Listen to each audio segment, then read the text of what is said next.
نبی جو ہوتا ہے وہ اپنے زمانے کے تمام لوگوں سے افضل ہوتا ہے، رسول کو اس سے اور فضیلت عطا ہوتی ہے، لیکن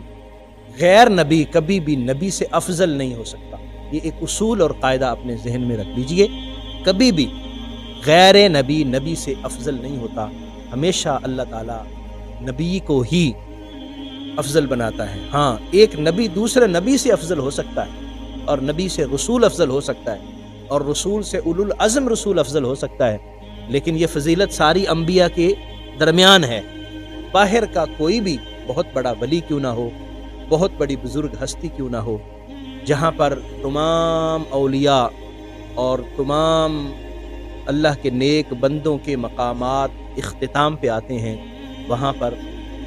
نبی رحمت صلی اللہ علیہ وسلم کے صحابہ کی جو فضیلت ہے اور عروج اور مقامات ہیں، ان کا آغاز ہوتا ہے۔